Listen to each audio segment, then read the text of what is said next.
ఇవాళ ఏది పడుతుంది మాట్లాడు కేసీఆర్ గారి మీద నోరు ఉన్నదని చెప్పి ఏది పడుతుంది మాట్లాడతారా? బీజేపీ పార్టీ నాయకులు ముఖ్యంగా బండి సంజయ్ గారు ఇలా రేవంత్ రెడ్డి గారు మాట్లాడిన లండన్లో వలేసి పడతాడు పులినోనుడు. నేనైతే నాకు తెలుసా వలేసి పట్టేది కుందేలల్ని, పులిని పడతాడు ఎవడన్నా వలేసి.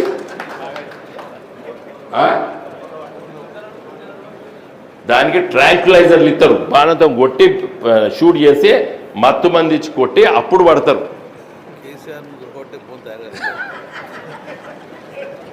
నేను ఇది మాట్లాడుతాంటే నీ సినిమాలు చిన్నప్పుడు బాగా చూస్తున్నాను, కాలేజీలో చూడలేదు. నా కొడుకు అని గిట్లానంటే డాడీ ఈ మధ్య RRR సినిమా వచ్చింది డాడీ, దాంట్లో కూడా వలేసి పడతాడు కానీ ట్రాంక్యులైజర్ కొట్టిన తర్వాత పడతాడు వాడు, వలేసి పడతాడు అని చెప్పారు. నేను చూసారా RRR అంటే సినిమా? దాంట్లో పడతాడు కదా పూలిని, ట్రాంక్యులైజర్తో కొట్టిన తర్వాత పడతాడు. అంటే ఏది పడుతుంది మాట్లాడుండే. ఈ కాంగ్రెస్ పార్టీలకు బీజేపీలకు చెప్పదలుచుకున్నాం, మేము రాజ్యాధికారం కోసం పార్టీ పెట్టలేదు. ఫస్ట్ మైండెడ్ ఈ రాష్ట్రం సాధించాలని పెట్టినటువంటి వాళ్ళం. మేము రాష్ట్రాన్ని సాధించినాం, తెలంగాణలో అభివృద్ధి దశలో తీసుకెళ్తామనుకున్నాం, తీసుకెళ్ళినాం. 24 గంటల కరెంటు ఇస్తామని చెప్పినాం, ఇచ్చి చూపించినాం.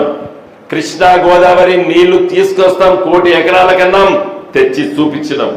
సంక్షేమ పథకాలు ఇస్తామని చెప్పినాం, ఇచ్చి చూపించినాం.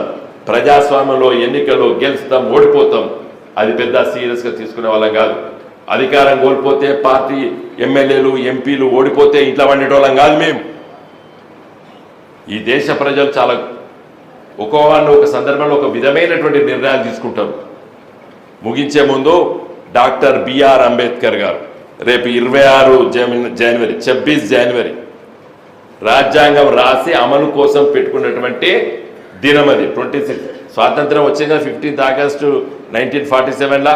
మళ్ళీ గిదేంది అని అడిగినాను ఒకసారి చిన్నప్పుడు, 26 జనవరి ఎందుకో స్వాతంత్రం వచ్చింది, మరి ఇది ఎందుకంటే రాజ్యాంగాన్ని మనం ఆవిష్కరించుకున్న రోజు అది. ఆ రాజ్యాంగాన్ని రచించినటువంటి గొప్ప మేధావి డాక్టర్ బిఆర్ అంబేద్కర్ గారు.